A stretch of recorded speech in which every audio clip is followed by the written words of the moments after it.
നമസ്കാരം. 9 PM ആരംഭിക്കുകയാണ്. ഇന്നത്തെ സജീവ വാർത്താ ചിത്രവുമായി ഒരു മണിക്കൂർ. ആദ്യം പ്രധാന വാർത്തകളിലേക്ക്. മുഖ്യമന്ത്രി ജില്ലകളിലേക്ക് കേരള പര്യടനത്തിന് 22-ന് കൊല്ലത്ത് തുടക്കം. നാനാതുറകളിലുള്ളവരെ മുഖ്യമന്ത്രി നേരിട്ട് കാണും. ജനവിധി സർക്കാരിനുള്ള അംഗീകാരമെന്ന് എ വിജയരാഘവൻ. തദ്ദേശ ജനവിധിയിലെ വോട്ട് കണക്ക് പ്രകാരം 101 നിയമസഭാ മണ്ഡലങ്ങൾ LDF-നൊപ്പം, UDF-നൊപ്പം 38 മണ്ഡലങ്ങൾ മാത്രം.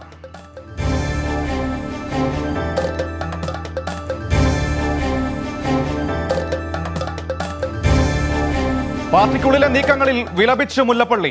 വളഞ്ഞിട്ട് ആക്രമിക്കാൻ മാത്രം എന്ത് തെറ്റാണ് ചെയ്തതെന്ന് മുല്ലപ്പള്ളി. വീഴ്ചയുണ്ടായെന്നും തോൽവിയുടെ ഉത്തരവാദിത്വം ഏറ്റെടുക്കുന്നുവെന്നും KPCC അധ്യക്ഷൻ.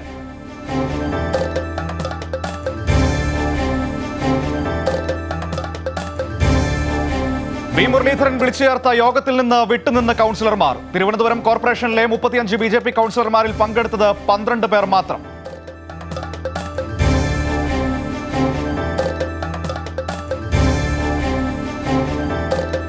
കർഷക സമരത്തെ വിമർശിച്ച് പ്രധാനമന്ത്രി. നിയമം നേട്ടമാണെന്ന് മോദിയെ വകവയ്ക്കാതെ സമരം ശക്തമാക്കി കർഷകർ. 23-ന് കർഷക സമരത്തിന് തിരുവനന്തപുരത്ത് LDF ഐക്യദാർഢ്യം.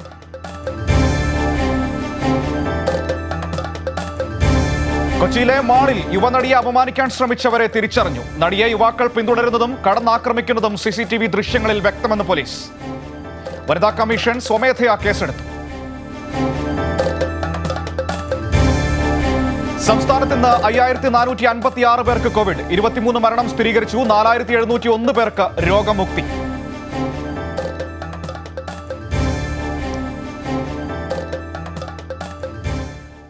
സജീവമായ വാർത്താ കാഴ്ചകളിലേക്ക്. ഇന്ന് ഒരു ദിനം നടന്ന വാർത്തകളുടെ ഒരു ഏകദേശ ചിത്രം നമുക്ക് ഈ ഒരു മണിക്കൂറിൽ കാണാമെന്ന് പ്രതീക്ഷിക്കുന്നു. പ്രധാനമായും തദ്ദേശ തെരഞ്ഞെടുപ്പിന്റെ ഫലവുമായി ബന്ധപ്പെട്ട രാഷ്ട്രീയ ചലനങ്ങൾ തന്നെയാണ് ചർച്ചയായിക്കൊണ്ടിരിക്കുന്നത്.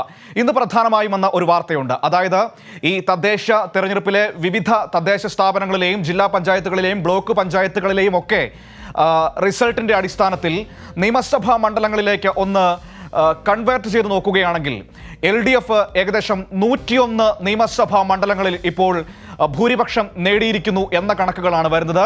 UDF-ന് ഭൂരിപക്ഷമുള്ളത് വെറും 38 മണ്ഡലങ്ങളിൽ മാത്രം.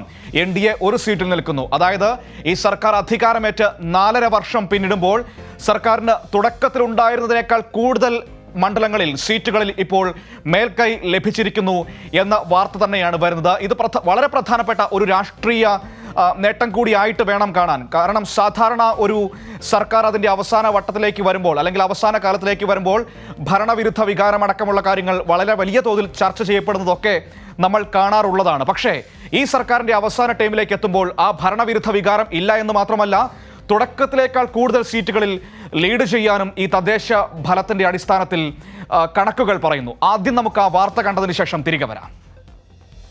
തദ്ദേശ തെരഞ്ഞെടുപ്പിലെ വോട്ട് വിഹിതം നിയമസഭാ മണ്ഡലങ്ങളുടെ അടിസ്ഥാനത്തിൽ പരിശോധിക്കുമ്പോഴാണ് LDF-ന്റെ തേരോട്ടം വ്യക്തമാകുന്നത്.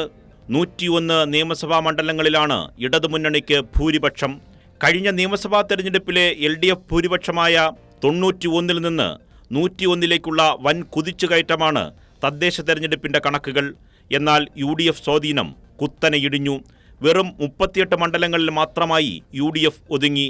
കഴിഞ്ഞ നിയമസഭാ തെരഞ്ഞെടുപ്പിലെ 47 എന്ന അക്കം പോലും UDF-ന് നിലനിർത്താനായില്ല. വോട്ടിംഗ് ശതമാനത്തിൽ ഇരു മുന്നണികളും തമ്മിലുള്ള അന്തരം വലുതാണ്. 41.55% ജനങ്ങളുടെ പിന്തുണ ഇടതുമുന്നണി നേടിയപ്പോൾ UDF-ന് ലഭിച്ചത് 37.14%. അതായത് LDF-ന്റെ മുൻതൂക്കം 4.5%.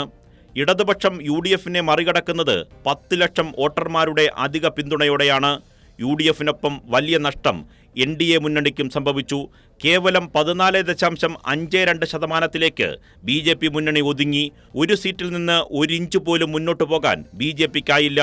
കഴിഞ്ഞ ലോക്സഭാ തെരഞ്ഞെടുപ്പുമായി താരതമ്യം ചെയ്താൽ LDF വൻ തിരിച്ചുവരവാണ് നടത്തിയത്. എന്നാൽ UDF-ഉം BJPയും വലിയ തകർച്ചയിലേക്ക് കൂപ്പുകുത്തുകയും ചെയ്തു. സർക്കാരിനെതിരെ UDF-ഉം BJPയും സംഘടിതമായി ആക്രമണം നടത്തിയിട്ടും ജനം ഇടതുപക്ഷത്തിനൊപ്പം ഉറച്ചുനിന്നു. ഒരു കൂട്ടം മാധ്യമങ്ങളുടെ അപവാദ പ്രചരണങ്ങളിലും ജനം വീണില്ല. അടുത്ത നിയമസഭാ തെരഞ്ഞെടുപ്പിന് പടിവാതിക്കൽ എത്തി നിൽക്കെ 101 നിയമസഭാ സീറ്റുകളുടെ ഭൂരിപക്ഷത്തിലാണ് പിണറായി സർക്കാർ. UDF-ഉം BJP-യും വിവാദങ്ങൾക്ക് പുറകെ പോയപ്പോൾ വികസനത്തിനും ജനക്ഷേമത്തിനുമായിരുന്നു പിണറായി സർക്കാരിന്റെ ഊന്നൽ. അതിന് ജനം നൽകിയ പിന്തുണയാണ് 101 നിയമസഭാ മണ്ഡലങ്ങളിലെ ഇടതു തേരോട്ടം. News desk, Thiruvananthapuram. 101 നിയമസഭാ മണ്ഡലങ്ങളിൽ ഇപ്പോൾ ഇടതുപക്ഷം വലിയ ഭൂരിപക്ഷം നേടിയിരിക്കുന്നു എന്ന് വേണം ഈ തദ്ദേശ തെരഞ്ഞെടുപ്പ് ഫലത്തെ അടിസ്ഥാനമാക്കി നിയമസഭാ മണ്ഡലങ്ങളിലെ കണക്കുകളിലേക്ക് കൺവേർട്ട് ചെയ്താൽ ആ രീതിയിൽ വേണം നമ്മൾ വിലയിരുത്താൻ. അപ്പോൾ സ്വാഭാവികമായും 2016-ൽ ഈ സർക്കാർ അധികാരമേൽക്കുമ്പോൾ ഏത് രീതിയിലായിരുന്നു സ്ഥിതി എന്ന് നോക്കിക്കൊണ്ട് നമുക്ക് തുടങ്ങാം. 2016-ൽ LDF സർക്കാർ പിണറായി വിജയന്റെ നേതൃത്വത്തിൽ അധികാരമേൽക്കുമ്പോൾ ഈ രീതിയിലായിരുന്നു. അതായത് LDF-ന് 91 സീറ്റുകൾ, UDF-ന് 47 സീറ്റുകൾ, BJP 1, അതേഴ്സ് 1. അങ്ങനെയായിരുന്നു 2016-ൽ സംസ്ഥാന സർക്കാർ അധികാരമേൽക്കുന്നത്.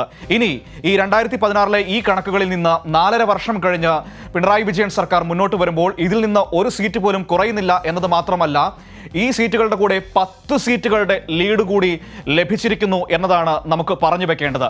അത് വളരെ പ്രധാനപ്പെട്ട ഒരു രാഷ്ട്രീയപരമായ കാര്യം തന്നെയാണ്. കാരണം ഞാൻ നേരത്തെ പറഞ്ഞതുപോലെ സാധാരണ ഒരു സർക്കാർ, അത് ഏത് സർക്കാരാണെങ്കിലും അതിൻ്റെ അവസാന ഘട്ടത്തിലേക്ക് വരുമ്പോൾ ഈ ഭരണവിരുദ്ധ വികാരമടക്കമുള്ള കാര്യങ്ങളൊക്കെ ചർച്ച ചെയ്യാറുണ്ട്. പക്ഷേ നമ്മുടെ കേരളത്തിൽ അത് ചർച്ച ചെയ്യപ്പെടുന്നില്ല എന്നുള്ളതാണ് യാഥാർത്ഥ്യം. കാരണം അതിന് അവസരം ഉണ്ടാക്കിയിട്ടില്ല. കൂടുതൽ നേട്ടങ്ങളും വികസന നേട്ടങ്ങളും, 2 പ്രളയങ്ങൾ വന്നു, നിപ വന്നു, കോവിഡ് വന്നു, ഇതൊക്കെ നമ്മുടെ സമൂഹത്തിന് മുന്നിലൂടെ കടന്നുപോയെങ്കിലും അതിലൊന്നും തളരാതെ പിടിച്ചു നിന്നുകൊണ്ട് വികസന നേട്ടങ്ങളിലൂന്നി മുന്നോട്ട് പോയത് കൊണ്ടാണ് ഇത്തരത്തിൽ ഭൂരിപക്ഷം കൂടുതൽ വർദ്ധിപ്പിക്കുന്ന തരത്തിലേക്ക് പോകാൻ കഴിയുന്നത്. നമുക്ക് നോക്കാം ഇന്ന് വന്ന പ്രധാനപ്പെട്ട കാര്യമെന്ന് പറയുന്നത് 101 നിയമസഭാ മണ്ഡലങ്ങളിൽ LDF മുന്നിൽ നിൽക്കുന്നു എന്നുള്ളതാണ്. ഈ വിവിധ ജില്ലകളിലെ LDF-ന്റെയും UDF-ന്റെയും ഒപ്പം തന്നെ NDA-യുടെയും കണക്കുകൾ എങ്ങനെയാണ് എന്ന് നമുക്ക് നോക്കാം. ആദ്യം നമുക്ക് നോക്കേണ്ടത് തിരുവനന്തപുരം ജില്ലയിലെ ആകെ നിയമസഭാ മണ്ഡലങ്ങളും ആ നിയമസഭാ മണ്ഡലങ്ങളിൽ എത്രയിടത്ത് LDF എത്രയിടത്ത് UDF എന്ന കാര്യം കൂടി നമുക്ക് നോക്കാം. ഇതാ നോക്കൂ, തിരുവനന്തപുരത്ത് ആകെയുള്ളത് 14 മണ്ഡലങ്ങളാണ്, നിയമസഭാ മണ്ഡലങ്ങളാണ്. അതിൽ LDF 12 ഇടത്തും UDF 1 ഇടത്തും BJP 1 ഇടത്തും മുന്നിൽ നിൽക്കുന്നു എന്നുള്ളതാണ്. അതായത് മൃഗീയമായ ആധിപത്യം തലസ്ഥാന ജില്ലയിൽ പുലർത്തിയിരിക്കുന്നു LDF എന്നുള്ളതാണ്. ഇവിടെ UDF-ന് പറയാൻ കഴിയുന്നത് നെയ്യാറ്റിൻകര മാത്രമാണ്. ബാക്കി എല്ലായിടത്തും ഇപ്പോൾ UDF MLA-മാരുള്ള സ്ഥലങ്ങളിൽ പോലും LDF ലീഡ് ചെയ്യുന്നു എന്നുള്ളതാണ് പ്രധാനപ്പെട്ട കാര്യം. BJP-ക്ക് അവരുടെ നേമത്ത്, അവരുടെ ഏക സീറ്റായ നേമത്ത് മുന്നിലെത്താൻ കഴിഞ്ഞു എന്നുള്ളത് അവർക്ക് ആശ്വാസം നൽകുന്ന ഒരു കാര്യം കൂടിയാണ്. ഇനി നമുക്ക് അടുത്ത ജില്ലയിലേക്ക് പോകാം, കൊല്ലം ജില്ലയിലെ കാര്യങ്ങളിലേക്ക് പോകാം. കൊല്ലം ജില്ലയിലേക്ക് നമ്മൾ പോകുമ്പോൾ കൊല്ലത്ത് 11 നിയമസഭാ മണ്ഡലങ്ങൾ, അവിടെ 10 ഇടത്ത് LDF ലീഡ് ചെയ്യുന്നു, 1 ഇടത്ത് UDF ലീഡ് ചെയ്യുന്നു. BJP-ക്ക് അവിടെ ഒരു സാധ്യതയും ഇല്ല എന്നുള്ളതാണ് ഈ കണക്കുകൾ പറഞ്ഞു വെക്കുന്നത്. ഇപ്പോൾ 11 മണ്ഡലങ്ങളും LDF തൂത്തുവാരിയ ഒരു ജില്ലയാണ് 2016-ൽ കൊല്ലം എന്ന് പറയുന്നത്. പക്ഷേ ഈ തദ്ദേശ തെരഞ്ഞെടുപ്പ് ഫലം വെച്ച് നോക്കുമ്പോൾ ചവറയിൽ മാത്രം UDF-ന് നേരിയ ലീഡ് കാണാൻ കഴിയുന്നുണ്ട് എന്നുള്ളതും ഒരു യാഥാർത്ഥ്യമാണ്. BJP-ക്ക് അവിടെ പ്രത്യേകിച്ച് നേട്ടങ്ങളൊന്നും എടുത്തു പറയാനില്ല എന്നുള്ള യാഥാർത്ഥ്യവും മുന്നിൽ നിൽക്കുന്നു. ഇനി നമുക്ക് അടുത്ത ജില്ലയിലേക്ക് പോകേണ്ടതുണ്ട്. അടുത്ത ജില്ല എന്ന് പറയുന്നത് പത്തനംതിട്ട ജില്ലയിലെ സ്ഥിതി എന്താണെന്ന് നോക്കുകയാണെങ്കിൽ പത്തനംതിട്ട ജില്ലയിൽ 5 മണ്ഡലങ്ങളാണ് പത്തനംതിട്ടയിൽ ആകെയുള്ളത്. ആ 5 മണ്ഡലങ്ങളിൽ 4 ഇടത്തും LDF-നാണ് ലീഡ്. UDF-ന് 1 സീറ്റിൽ മാത്രമാണ് ലീഡ് അവകാശപ്പെടാൻ കഴിയുന്നത്. അത് ആറന്മുള മണ്ഡലത്തിൽ മാത്രമാണ് അവർക്കിപ്പോൾ നേരിയ തരത്തിലെങ്കിലും ലീഡ് പറയാൻ കഴിയുന്ന ഒരു സാഹചര്യമുള്ളത്. അപ്പോൾ സ്വാഭാവികമായും പക്ഷേ അവിടെയും ഈ പറയുന്നൊരു പ്രശ്നമുണ്ട്. LDF പൂർണ്ണമായും മേൽക്കൈയുള്ളൊരു ജില്ല കൂടിയാണ് കഴിഞ്ഞ തെരഞ്ഞെടുപ്പിലും. ഇപ്പോൾ ഒരിടത്ത് UDF-ന് മേൽക്കൈ ഉണ്ട് എന്നൊരു കാര്യം കൂടി വരുന്നുണ്ട്. ഇനി നമുക്ക് പോകേണ്ടത് ആലപ്പുഴ ജില്ലയുടെ സ്ഥിതിവിവര കണക്കുകൾ എങ്ങനെയാണെന്ന് നോക്കാം. ആലപ്പുഴ ജില്ലയിലേക്ക് വരുമ്പോൾ 9 നിയമസഭാ മണ്ഡലങ്ങളുള്ള ആലപ്പുഴയിൽ 9 ഇടത്തും LDF ലീഡ് ചെയ്യുന്നു എന്നുള്ളത് തന്നെയാണ്, അല്ലെങ്കിൽ LDF മുന്നിൽ നിൽക്കുന്നു എന്നുള്ളത് തന്നെയാണ് ഏറ്റവും പ്രധാനപ്പെട്ട കാര്യം. ഇവിടെ UDF-ഉം BJP-യും സംപൂജിരായി മാറിയിരിക്കുന്നു.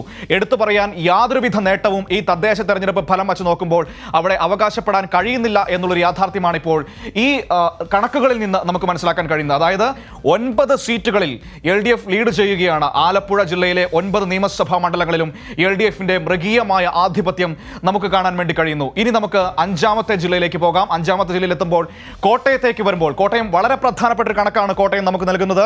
കോട്ടയത്തെ 9 നിയമസഭാ മണ്ഡലങ്ങളിലും LDF-ന് ലീഡ് എന്നുള്ളത് വളരെ പ്രധാനപ്പെട്ട കാര്യമാണ്. കാരണം നമുക്കറിയാം LDF തരംഗമുണ്ടാകുന്ന സാഹചര്യങ്ങളിൽ പോലും UDF-നെ കാത്തുരക്ഷിച്ചുകൊണ്ടിരിക്കുന്ന ഒരു മേഖലയാണ്, ജില്ലയാണ് കോട്ടയം എന്ന് പറയുന്നത്. ആ കോട്ടയത്തെ 9 നിയമസഭാ മണ്ഡലങ്ങളും ഈ തദ്ദേശ തെരഞ്ഞെടുപ്പിൽ LDF പിടിച്ചിരിക്കുന്നു, അല്ലെങ്കിൽ LDF ലീഡ് നേടിയിരിക്കുന്നു എന്നുള്ളത് വളരെ പ്രധാനപ്പെട്ട കാര്യമാണ്. അതായത് ഇതുവരെ കടന്നു കയറാൻ കഴിയാത്ത മേഖലകളിലേക്ക് കൂടി ഇവിടെ ഇടതുപക്ഷത്തിന് അനായാസം കടന്നു ചെല്ലാൻ കഴിഞ്ഞിരിക്കുന്നു എന്നുള്ള യാഥാർത്ഥ്യമാണ് കോട്ടയത്തെ കണക്കുകൾ പറഞ്ഞു വെക്കുന്നത്. പ്രധാനമായും ജോസ് കെ മാണിയുടെ കേരള കോൺഗ്രസ് മാണി വിഭാഗത്തിന്റെ LDFിലേക്കുള്ള കടന്നുവരവ് തന്നെയാണ് ആ നേട്ടത്തിന്റെ പിന്നിലെന്നുള്ളതും ഒരു പ്രധാനപ്പെട്ട കാര്യം തന്നെയാണ്. അത് വളരെ പ്രധാനപ്പെട്ട ഇടതുമുന്നണിയുടെ രാഷ്ട്രീയ തീരുമാനത്തിന്റെ ഫലം കൂടിയായി നമുക്കതിനെ കാണേണ്ടി വരും. ഇടുക്കിയിലേക്ക് പോകുമ്പോൾ ഇടുക്കിയിൽ LDFന് 3, UDFന് 2 എന്ന സ്ഥിതിയിലാണ് കാര്യങ്ങൾ നിലവിലുള്ളത്. ദേവികുളത്തും ഒപ്പം തന്നെ തൊടുപുഴയിലുമാണ് ഇവിടെ UDF ലീഡ് പറയുന്നത്. ബാക്കിയുള്ള മണ്ഡലങ്ങളിലെല്ലാം LDF ആധിപത്യം പുലർത്തുന്നു. അതായത് LDF പ്രത്യേകിച്ചും ഇടുക്കിയും ഈ പറയുന്നത് പോലെ കേരള കോൺഗ്രസിന്റെ സ്വാധീന മേഖലകളിൽ, ജോസ് കെ മാണിയുടെയൊക്കെ സ്വാധീന മേഖലകളിൽ പെടുന്ന ഒരു സ്ഥലം കൂടിയാണ്. അവിടെയും LDFന് വലിയ തോതിൽ ആധിപത്യം പുലർത്താൻ കഴിയുന്നു. ഇത്തവണ ജില്ലാ പഞ്ചായത്ത് അടക്കം അവിടെ പിടിച്ചെടുക്കുന്നതും നമ്മൾ കണ്ടതാണ്. തൊടുപുഴ മുനിസിപ്പാലിറ്റിയിലൊക്കെ വളരെ ശക്തമായ പ്രകടനം കാഴ്ചവെക്കുന്നതും കണ്ടതാണ്. ആ ഒരു റിസൾട്ട്, ഈ തദ്ദേശ തെരഞ്ഞെടുപ്പിലെ ആ ഒരു റിസൾട്ട് നിയമസഭാ മണ്ഡലങ്ങളിലും നമുക്ക് കാണാൻ കഴിയുന്നു എന്നുള്ളതാണ് ഇടുക്കി ജില്ലയിലെ കണക്കായിട്ട് നമ്മുടെ മുൻപിലേക്ക് വരുന്നത്. ഇനി നമുക്ക് പോകേണ്ടത് എറണാകുളം ജില്ല. എറണാകുളം ജില്ലയിലേക്ക് വരുമ്പോൾ എറണാകുളം വളരെ പ്രധാനപ്പെട്ടതാണ്. അവിടെ UDF ആധിപത്യം പുലർത്തുന്നു എന്നുള്ളത് തന്നെയാണ്. പതിവ് പോലെ എല്ലാ തവണയും UDFനെ കാത്തുരക്ഷിക്കുന്ന മറ്റൊരു ജില്ല കൂടിയാണ് എറണാകുളം എന്ന് പറയുന്നത്. ഇത്തവണയും ആ കണക്കുകളിൽ കാര്യമായ മാറ്റമില്ല. പക്ഷേ എങ്കിൽ പോലും കനത്ത വെല്ലുവിളി ഉയർത്താൻ ഇവിടെ LDFന് കഴിഞ്ഞിരിക്കുന്നു എന്നുള്ള ഒരു യാഥാർത്ഥ്യം കൂടിയുണ്ട്. 5 സീറ്റുകളിൽ അവർക്ക് മുന്നിട്ട് നിൽക്കാൻ കഴിയുന്നു. മറുവശത്ത് UDF 9 സീറ്റുകളിൽ മുന്നിട്ട് നിൽക്കുന്നു. പക്ഷേ എങ്കിൽ പോലും അവിടെ പ്രധാനപ്പെട്ട കാര്യമെന്ന് പറയുന്നത് കൊച്ചി കോർപ്പറേഷന്റെ ഭരണം അവർക്ക് നഷ്ടമായിരിക്കുന്ന ഒരു സാഹചര്യം കൂടിയുണ്ട്. മാത്രമല്ല ഈ LDF പിടിച്ചിരിക്കുന്ന 5 മണ്ഡലങ്ങളിലൊന്ന് VD സതീശന്റെ മണ്ഡലത്തിലും LDF ലീഡ് ചെയ്യുന്നു എന്നുള്ളതാണ് ഈ കണക്കുകളിൽ നിന്ന് നമ്മൾ മനസ്സിലാക്കിയെടുക്കേണ്ട ഒരു കാര്യം. അതായത് 9 മണ്ഡലങ്ങളിൽ UDF ലീഡ് ചെയ്യുന്നു, 5 മണ്ഡലങ്ങളിൽ LDFന് ലീഡ്. എറണാകുളം ജില്ലയിലെ കണക്കുകൾ നോക്കുകയാണെങ്കിൽ ഇനി നമുക്ക് അടുത്ത ജില്ലയിലേക്ക് പോകാം. തൃശൂർ ജില്ല ഇടതുമുന്നണിക്ക് ശക്തമായ ആധിപത്യമുള്ളൊരു ജില്ല കൂടിയാണ് തൃശൂർ. ആ ആധിപത്യം തദ്ദേശ തെരഞ്ഞെടുപ്പുകളിലെ കണക്കുകളിലും നമുക്ക് വ്യക്തമാകുന്നു. നോക്കാം, LDFന് 12 ജില്ലകളിലാണ് ഇവിടെ ലീഡ് നിലനിർത്താൻ, 12 ജില്ലകളിൽ അവർ ലീഡ് എടുത്തിരിക്കുന്നു. UDFനുള്ളത് ഒരു മണ്ഡലം മാത്രമാണ്, തൃശൂർ മണ്ഡലം മാത്രമാണ്. അതായത് തൃശൂർ ജില്ലയുടെ ഹൃദയമായ തൃശൂർ മണ്ഡലത്തിൽ മാത്രമാണ് തൃശൂർ ജില്ലയിൽ UDFന് ലീഡ് നിലനിർത്താൻ അല്ലെങ്കിൽ ലീഡ് എടുക്കാൻ കഴിഞ്ഞിരിക്കുന്നത്. വളരെ പ്രധാനപ്പെട്ട കാര്യം കൂടിയുണ്ട്.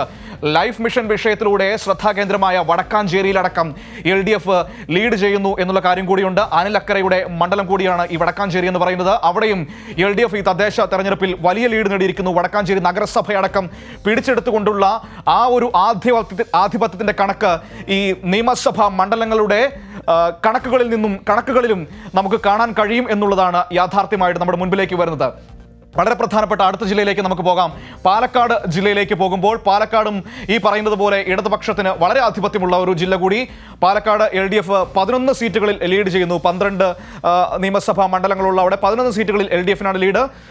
UDFന് 1 സീറ്റിൽ മാത്രമാണ് ലീഡ് ചെയ്യാൻ കഴിയുന്നത്. അത് പാലക്കാട് മണ്ഡലമാണ്. ഈ പാലക്കാട് ജില്ലയിൽ UDF ലീഡ് നിലനിർത്തിയിരിക്കുന്നത് അല്ലെങ്കിൽ ലീഡ് ചെയ്യുന്ന ഒരേ ഒരു സ്ഥലം എന്ന് പറയുന്നത്.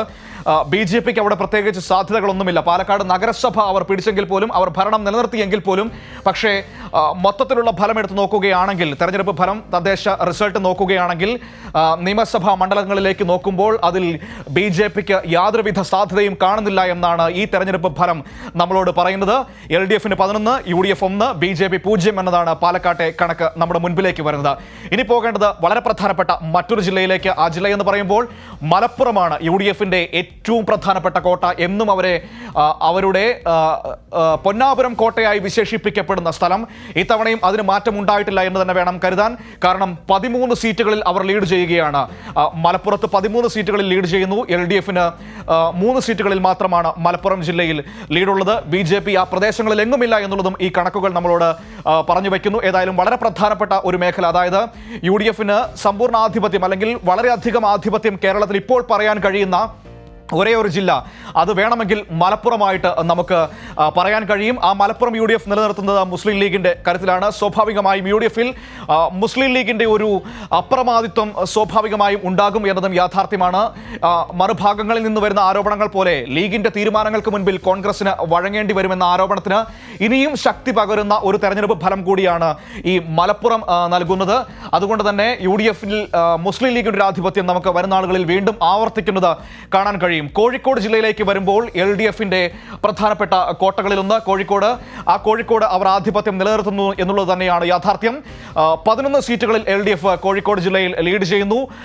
UDFനുള്ളത് 2 സീറ്റുകൾ മാത്രമാണ്. ഒരുപക്ഷെ LDFന്റെ ഏറ്റവും പ്രധാനപ്പെട്ട ജില്ലകളിൽ ഒന്നുകൂടിയാണ് ഈ കോഴിക്കോട് എന്ന് പറയുന്നത്. ഇത്തവണ ചില നഗരസഭകളിലുണ്ടായ ഒരു മങ്ങിയ പ്രകടനം, അല്ലെങ്കിൽ ചില നഗരസഭകളിലുണ്ടായ നേരിയ ഭൂരിപക്ഷക്കുറവൊക്കെയാണ് ഈ 2 സീറ്റുകളിൽ ലീഡ് നേടാൻ UDFന് സഹായകരമായത് എന്ന രീതിയിൽ വേണം ഒരു പക്ഷേ വിലയിരുത്താനെങ്കിൽ പോലും ആധിപത്യം അവർ കാത്തു സൂക്ഷിച്ചിരിക്കുന്നു. 11 നിയമസഭാ മണ്ഡലങ്ങളിൽ LDF കോഴിക്കോട് ജില്ലയിൽ ലീഡ് ചെയ്യുന്നു. UDFനുള്ളത് വെറും 2 മണ്ഡലങ്ങൾ മാത്രം. BJP ആ മേഖലകളിലൊന്നും നിയമസഭാ തലത്തിൽ നോക്കുകയാണെങ്കിൽ കാണാനായില്ല എന്ന് വിലയിരുത്തേണ്ടി വരും. ഇനി കോഴിക്കോട് കോർപ്പറേഷൻ അടക്കം സമ്പൂർണ്ണ ആധിപത്യത്തോടെ LDF പിടിച്ചെടുത്തതും അല്ലെങ്കിൽ LDF നിലനിർത്തിയതും നമ്മൾ കണ്ടതാണ്. അതും ഈ തദ്ദേശ തെരഞ്ഞെടുപ്പിന്റെ ഫലത്തിൽ ആ റിസൾട്ട് ഒക്കെയാണ് ഈ നിയമസഭാ മണ്ഡലങ്ങളിലെ ആധിപത്യത്തിന് പിന്നിൽ കരുത്തായിട്ട് നമുക്ക് കാണാൻ വേണ്ടി കഴിയുക. ഇനി വളരെ പ്രധാനപ്പെട്ട മറ്റൊരു ജില്ലയിലേക്ക് പോകേണ്ടതുണ്ട്. വയനാട് ജില്ല ഇത്തവണയും വലിയ പരുക്കുകൾ കൂടാതെ UDFനെ സംരക്ഷിച്ച് നിർത്തിയ ഒരു ജില്ലയാണ്. പക്ഷേ എങ്കിൽ പോലും ജില്ലാ പഞ്ചായത്തിൽ കനത്ത പോരാട്ടം നടത്തിക്കൊണ്ട് LDF ഒപ്പത്തിനൊപ്പം എത്തിയ ഒരു കാഴ്ചയും നമുക്ക് അവിടെ കാണാൻ കഴിഞ്ഞു. അത് വയനാട് ജില്ലയിലെ തദ്ദേശ തെരഞ്ഞെടുപ്പ് ഫലം നിയമസഭാ മണ്ഡലങ്ങളുടെ അടിസ്ഥാനത്തിൽ നോക്കുകയാണെങ്കിൽ LDFന് ഒരിടത്ത് മാത്രമാണ് അവിടെ ആധിപത്യമുള്ളത്. UDF 2 ഇടങ്ങളിലും BJPക്ക് യാതൊരുവിധ സാധ്യതകളും NDAക്ക് അവിടെ ഇല്ല എന്നുള്ളതുമാണ് ഈ തദ്ദേശ തെരഞ്ഞെടുപ്പ് ഫലവും പറഞ്ഞു വയ്ക്കുന്നത്. രാഹുൽ ഗാന്ധി MP ആയ വയനാട്ടിൽ UDF ആധിപത്യം നിലനിർത്തുന്നു. 2 സീറ്റുകളിൽ അവർ ലീഡ് ചെയ്യുന്നു. 2 നിയമസഭാ സീറ്റുകളിൽ. LDFന് 1 സീറ്റുകളിൽ മാത്രമാണ് അവിടെ ലീഡ് നേടാൻ കഴിഞ്ഞിരിക്കുന്നത്. പക്ഷേ എങ്കിൽ പോലും ജില്ലാ പഞ്ചായത്തിലേക്ക് നൽകിയ അല്ലെങ്കിൽ പുറത്തെടുത്ത ആ പോരാട്ടം നിർണായകമാണ് എന്നും നമുക്ക് പറഞ്ഞു പോകേണ്ടി വരും. വളരെ പ്രധാനപ്പെട്ട LDFന്റെ മറ്റൊരു ജില്ല കണ്ണൂർ ജില്ലയിൽ 9 നിയമസഭാ മണ്ഡലങ്ങളിൽ LDF ലീഡ് ചെയ്യുന്നു. UDFന് ലീഡുള്ളത് വെറും 2 നിയമസഭാ മണ്ഡലങ്ങളിൽ മാത്രമാണ് എന്നും നമുക്ക് പറഞ്ഞു വെക്കേണ്ടി വരും. അത് പ്രധാനമായും കണ്ണൂരും ഇരിക്കൂറുമാണ്. കണ്ണൂർ നമുക്കറിയാം, കണ്ണൂർ കോർപ്പറേഷൻ അവർ അധികാരം നേടിയ ഒരു സാഹചര്യം. നല്ല ഭൂരിപക്ഷത്തിന് തന്നെ കണ്ണൂർ കോർപ്പറേഷനിൽ അധികാരം UDF നേടിയിട്ടുണ്ട്. അത് കണ്ണൂർ നിയമസഭാ മണ്ഡലത്തിൽ അവർക്ക് തുണയായിരിക്കുന്നു. മറ്റൊന്ന് അവരുടെ സ്ഥിരം മേഖലയായ ഇരിക്കൂർ, KC ജോസഫിന്റെ ഇരിക്കൂറിലും ഈ ആധിപത്യം പുലർത്താൻ UDFന് കഴിഞ്ഞിരിക്കുന്നു എന്നുള്ളതും ഒരു കാര്യമാണ്. പക്ഷേ സണ്ണി ജോസഫിന്റെ പേരാവൂരിലൊക്കെ അവർ കുറെ നാളുകളായി നിലനിർത്തുന്ന പേരാവൂരിലൊക്കെ ഇത്തവണ LDF കടന്നു കയറിയിരിക്കുന്നു എന്നുള്ള ഒരു കാര്യം കൂടി ഈ ഒരു അവസരത്തിൽ പറഞ്ഞു വെക്കേണ്ടി വരും. അങ്ങനെ നോക്കുമ്പോൾ LDFന്റെ ശക്തമായ അടിത്തറയുള്ള കണ്ണൂരിൽ 9 നിയമസഭാ സീറ്റുകളിൽ അവർ ലീഡ് ചെയ്യുന്നു. 2 നിയമസഭാ സീറ്റുകളാണ് UDFന് പറയാനുള്ളത്. BJPക്ക് സാധ്യതകൾ അവിടെ അവശേഷിക്കുന്നേ ഇല്ല എന്നാണ് ഈ തെരഞ്ഞെടുപ്പ് ഫലവും പറഞ്ഞു വെക്കുന്നത്. ഇനി ഏറ്റവും അവസാനത്തെ ജില്ലയായ കാസർഗോഡേക്ക് പോകുമ്പോൾ കാസർഗോഡ് LDF 3 UDF 2 എന്നുള്ളതാണ് പ്രധാനമായ കണക്കുകൾ. ഈ UDFന്റെ 2 കണക്കുകൾ വരുന്നത് ഒന്ന് കാസർഗോഡ് നിയമസഭാ മണ്ഡലവും മഞ്ചേശ്വരം നിയമസഭാ മണ്ഡലവുമാണ് UDFന്റെ കണക്കിലേക്ക് ഇവിടെ ചേർക്കാൻ കഴിയുക. LDFന്റെ കണക്കിൽ ഉദുമ, കാഞ്ഞങ്ങാട്, തൃക്കരിപ്പൂർ അടക്കമുള്ള പ്രധാനപ്പെട്ട 3 മണ്ഡലങ്ങൾ നിൽക്കുന്നു. ഇവിടെ ജില്ലാ പഞ്ചായത്ത് അടക്കം പിടിച്ചെടുത്തുകൊണ്ടാണ് LDF ഈ ആധിപത്യത്തിലേക്ക് എത്തിയതും എന്നുള്ളത് പ്രധാനപ്പെട്ട ഒരു കാര്യമാണ്. വളരെ ശ്രദ്ധിക്കേണ്ട ഒരു കാര്യം ഈ കാസർഗോട്ടെ തെരഞ്ഞെടുപ്പ് ഫലത്തിൽ നമുക്ക് കാണാൻ കഴിയുന്നുണ്ട്. BJP അവരുടെ ഏറ്റവും പ്രധാനപ്പെട്ട ജില്ലകളിൽ ഒന്നായി പറയുന്ന ഒരു സ്ഥലം കൂടിയാണ് ഈ കാസർഗോഡ് എന്ന് പറയുന്നത്. പ്രത്യേകിച്ചും നമുക്കറിയാം മഞ്ചേശ്വരം മണ്ഡലം അവരുടെ പ്രധാനപ്പെട്ട ശക്തി കേന്ദ്രങ്ങളിൽ ഒന്നായി അവർ അവകാശപ്പെടുന്ന ഒരു മേഖല കൂടിയുള്ള കാസർഗോഡും പക്ഷേ നിയമസഭാ മണ്ഡലങ്ങളുടെ കണക്കെടുക്കുമ്പോൾ അവർക്ക് ലീഡ് നേടാൻ കഴിയുന്നില്ല എന്നുള്ള ഒരു യാഥാർത്ഥ്യം കൂടി വരുന്നുണ്ട്. നമ്മൾ നേരത്തെ കണ്ടതാണ് തെരഞ്ഞെടുപ്പ് പ്രഖ്യാപിച്ചപ്പോൾ അവിടെ 300ഓളം സീറ്റുകളിൽ മത്സരിക്കാതെ BJP മത്സരിക്കാതിരുന്ന ഒരു സാഹചര്യവും നമ്മുടെ മുൻപിലുണ്ടായിരുന്നു. അതിന്റെ പിന്നിലുള്ള രാഷ്ട്രീയവും നമ്മൾ അന്ന് ചർച്ച ചെയ്ത് പോയത് തന്നെയാണ്. അപ്പോൾ ഇതാണ് ഈ തദ്ദേശ തെരഞ്ഞെടുപ്പിലൂടെ കേരളത്തിന്റെ രാഷ്ട്രീയ മനസ്സ് പറഞ്ഞു വയ്ക്കുന്നത്. 101 സീറ്റുകളിൽ ഇടതുപക്ഷം ലീഡ് ചെയ്യുന്നു. 38 മണ്ഡലങ്ങളിലാണ് UDFന് ലീഡ് അവകാശപ്പെടാൻ കഴിയുന്നത്. അതിലേറെ പ്രധാനപ്പെട്ട ഒരു കാര്യം കോട്ടയം ജില്ലയിൽ LDF സമ്പൂർണ്ണ ആധിപത്യം നിലനിർത്തുന്നു എന്നുള്ള കാര്യമുണ്ട്. കാരണം അവിടുത്തെ മുഴുവൻ മണ്ഡലങ്ങളിലും LDF ലീഡാണ്. ഉമ്മൻചാണ്ടിയുടെയും തിരുവഞ്ചൂരിന്റെയും ഒക്കെ പുതുപ്പള്ളിയും കോട്ടയവും അടക്കമുള്ള സ്ഥലങ്ങളിൽ LDF വലിയ ലീഡ് പുലർത്തുന്നു എന്നുള്ള കാര്യമാണ് ഈ തദ്ദേശ തെരഞ്ഞെടുപ്പ് ഫലം. അത് നമ്മൾ നിയമസഭാ മണ്ഡലങ്ങളിലേക്ക് കൺവേർട്ട് ചെയ്യുമ്പോൾ കാണാൻ കഴിയുന്നത്. ഏതായാലും ഇതൊരു രാഷ്ട്രീയ ട്രെൻഡ് ആണെങ്കിൽ തുടർഭരണം എന്ന LDFന്റെ സ്വപ്നത്തിലേക്ക് കൂടിയാണ് ഈ തെരഞ്ഞെടുപ്പ് ഫലം ഒരു വലിയ വെളിച്ചം വീശുന്നത്. സ്വാഭാവികമായും ഇതിന്റെ തുടർ രാഷ്ട്രീയ ചലനങ്ങളുണ്ട്. ഇനിയും കണക്കുകൾ നിരവധി ഈ തെരഞ്ഞെടുപ്പുമായി ബന്ധപ്പെട്ട് നമ്മുടെ മുൻപിലേക്ക് വരുന്നുണ്ട്. തിരികെ നമുക്ക് തദ്ദേശ തെരഞ്ഞെടുപ്പുമായി ബന്ധപ്പെട്ട കണക്കുകളിലേക്ക് പോകാം. ഈ തദ്ദേശ തെരഞ്ഞെടുപ്പിൽ പോൾ ചെയ്യപ്പെട്ട വോട്ടുകളും മുന്നണികൾക്ക് ലഭിച്ച വോട്ടുകളും ഏത് രീതിയിലായിരുന്നു എന്ന് നമുക്ക് നോക്കാം. അതിൻ്റെ ഒരു ഏകദേശ കണക്കുകളിലേക്ക് ഈ സമയത്ത് നമുക്ക് കടന്നു പോകാം എന്ന് തോന്നുന്നു. അതായത് ലഭിച്ച വോട്ടുകൾ LDF, അതാ നമ്മുടെ മുന്നിൽ കണക്കുകളുണ്ട്. 87,25,940 വോട്ടുകളാണ് LDF-ന് ലഭിച്ചിരിക്കുന്നത്. മറുവശത്ത് UDF-ന് 78,787 വോട്ടുകൾ. NDA-ക്ക് 30,49,186 വോട്ടുകളാണ് NDA-യുടെ അക്കൗണ്ടിലുള്ളത്. അതായത് LDF-ന് UDF-നേക്കാൾ 10 ലക്ഷത്തോളം വോട്ടുകളുടെ ലീഡ് ഇവിടെ നേടാൻ കഴിയുന്നു എന്നുള്ളതാണ് ഈ തദ്ദേശ തെരഞ്ഞെടുപ്പിന്റെ ഏറ്റവും പ്രധാനപ്പെട്ട ഒരു കണക്കായി നമ്മുടെ മുൻപിലേക്ക് വരുന്നത്. NDA-യുമായിട്ട് ഏകദേശം 50 ലക്ഷത്തിലധികം വോട്ടുകളുടെ വ്യത്യാസം ഇവിടെ അനുഭവപ്പെടുന്നു എന്നുള്ളതും പ്രധാനപ്പെട്ട ഒരു കാര്യം തന്നെയാണ്.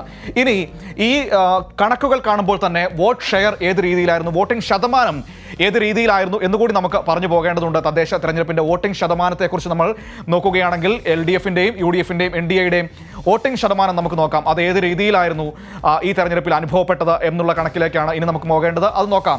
LDF-ന് 41.55% വോട്ടാണ് ലഭിച്ചിരിക്കുന്നത്. UDF-ന് 37.14% വോട്ടും, BJP-ക്ക് 14.52%, മറ്റുള്ളവർക്ക് 6.52% എന്നുള്ളതാണ് ഈ ശതമാന കണക്കുകളിൽ ഏറ്റവും പ്രധാനപ്പെട്ട കാര്യം. അതിൽ UDF-ഉം LDF-ഉം തമ്മിൽ ഏകദേശം 4%-ലധികം വോട്ടിംഗ് ഷെയറിൽ വ്യത്യാസം വന്നിരിക്കുന്നു എന്നുള്ളതും വളരെ പ്രധാനപ്പെട്ട കാര്യമാണ്. ഈ അടിത്തറ തകർന്നിട്ടില്ല എന്ന് UDF നേതാക്കൾ പറയുമ്പോൾ തന്നെയാണ് ഈ 4%-ന്റെ ഹ്യൂജ് ഡിഫറൻസ് വോട്ട് ഷെയറിൽ LDF-ഉം UDF-ഉം തമ്മിൽ വന്നിരിക്കുന്നത് എന്നുള്ളതും വളരെ പ്രധാനപ്പെട്ട കാര്യമാണ്. NDA-യുടെ വോട്ടിംഗ് ശതമാനം എന്ന് പറയുന്നത് 14.52 ആണ്. അതേഴ്സ് 6.52. ഈ അതേഴ്സിൽ സ്വതന്ത്രന്മാർ അടക്കം വരുമ്പോൾ അതും വളരെ പ്രധാനപ്പെട്ട ഒരു കണക്കുകൾ തന്നെയായി. കാരണം ഇടത് സ്വതന്ത്രരൊക്കെ ഒരുപാടുള്ളതും നമ്മൾ കണ്ടതാണ്. അപ്പോൾ ആ രീതിയിൽ കൂടി ഇടതുപക്ഷത്തിൻ്റെ ഒരു മേൽക്കൈ നമ്മൾ അവിടെയും കാണേണ്ടി വരും. ഇതാണ് ഈ തദ്ദേശ തെരഞ്ഞെടുപ്പിൻ്റെ വോട്ടിംഗ് ശതമാനം എന്ന് നമുക്ക് പറയുന്നത്. ഇനി ഒരു പക്ഷേ ഇവിടെ മറ്റൊരു കണക്ക് കൂടി പറഞ്ഞു വെക്കേണ്ടതുണ്ട്. ഈ 2019 ലോക്സഭാ ഇലക്ഷനിൽ എങ്ങനെയായിരുന്നു വോട്ടിംഗ് പെർസെൻറ്റേജ്, അവിടെ നിന്ന് ഈ മൂന്ന് മുന്നണികൾക്കുമുണ്ടായ മാറ്റം എങ്ങനെയാണ് എന്നതുകൂടി പറഞ്ഞു വയ്ക്കുമ്പോഴാണ് ഈ തദ്ദേശ തെരഞ്ഞെടുപ്പിൻ്റെ ഫലത്തിൻ്റെ ചിത്രം പൂർണ്ണമാകും. നമുക്ക് നോക്കാം. ലോക്സഭ 2019 LDF-ന് ലീഡ് ഉണ്ടായിരുന്നത് വെറും 16 നിയമസഭാ മണ്ഡലങ്ങളിൽ മാത്രമാണ്. മറുവശത്ത് UDF-നെ നോക്കുക.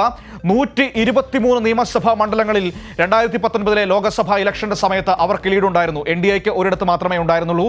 ഈ ഒരു കണക്കിൽ നിന്നാണ് UDF 38 ചുരുങ്ങിയതും മറുവശത്ത് 16 നിന്ന് LDF 101 നിയമസഭാ മണ്ഡലങ്ങളിലെ ലീഡിലേക്ക് ഈ തദ്ദേശ തെരഞ്ഞെടുപ്പ് ഫലപ്രഖ്യാപനത്തോടെ ഉയർത്തെഴുന്നേറ്റ് വന്നതും വളരെ പ്രധാനപ്പെട്ട ഒരു കാര്യം തന്നെയാണ്.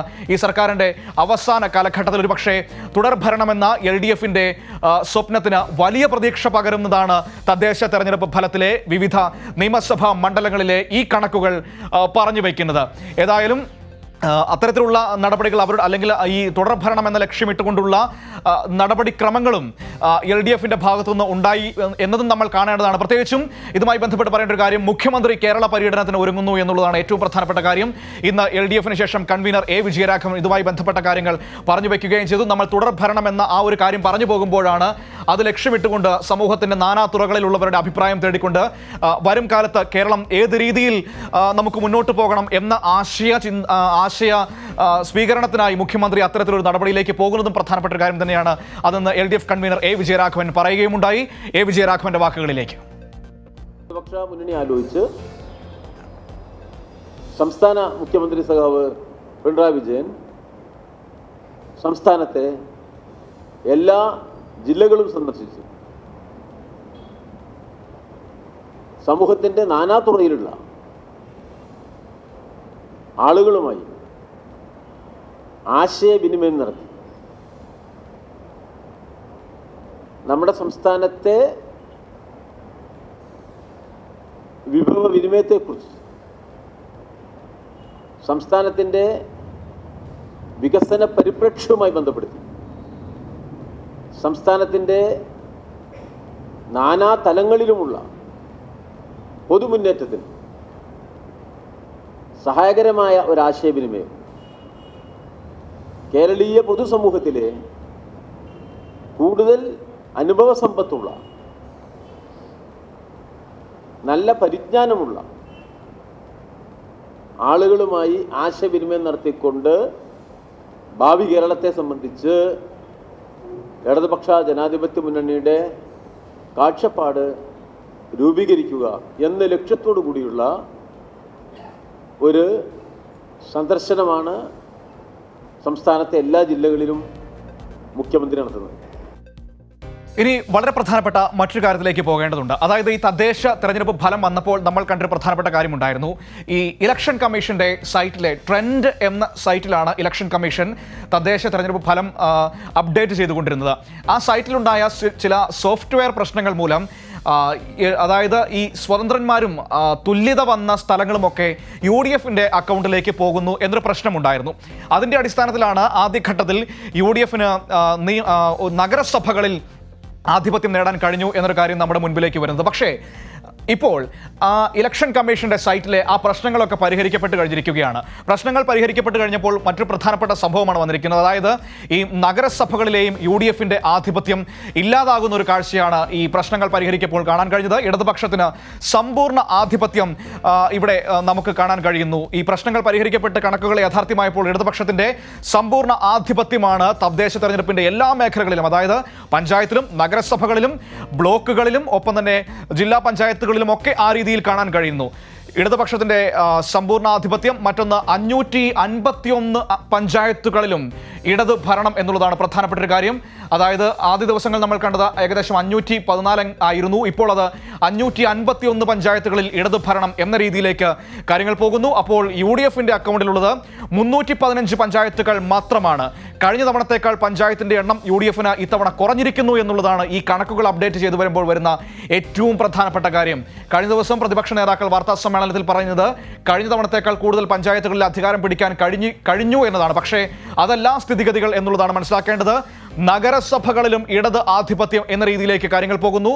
നഗരസഭകളിലെ കണക്കുകൾ നോക്കുകയാണെങ്കിൽ നഗരസഭയിൽ ഏകദേശം LDFന് 42 നഗരസഭകളിൽ LDF അധികാരം ഉറപ്പിച്ചിരിക്കുന്നു എന്നുള്ളതാണ്. ആദ്യ ദിവസം നമ്മൾ കണ്ട കണക്കെന്ന് പറയുന്നത് UDFന് 45ഉം LDFന് 35ഉം എന്ന രീതിയിലായിരുന്നു. പക്ഷേ അതല്ല യഥാർത്ഥ കണക്കുകൾ. 42 നഗരസഭകളിൽ LDF, UDFന് 35 നഗരസഭകൾ മാത്രമാണ് എന്നുള്ളതുമാണ് ഏറ്റവും പ്രധാനപ്പെട്ട കാര്യമായിട്ട് വരുന്നത്. അങ്ങനെ സമ്പൂർണ്ണ ഇടതാധിപത്യം ഈ തദ്ദേശ തെരഞ്ഞെടുപ്പിൽ നമുക്ക് കാണാൻ കഴിയുന്നു. ആ വാർത്തയിലേക്ക് നമുക്ക് പോകാം. അതായത് ഈ ട്രെൻഡ് സൈറ്റിൽ സംഭവിച്ച കാര്യങ്ങൾ എന്തായിരുന്നു, എങ്ങനെ അത് പരിഹരിച്ചിരിക്കുന്നു എന്നതിനെക്കുറിച്ച് നമുക്കറിയാം.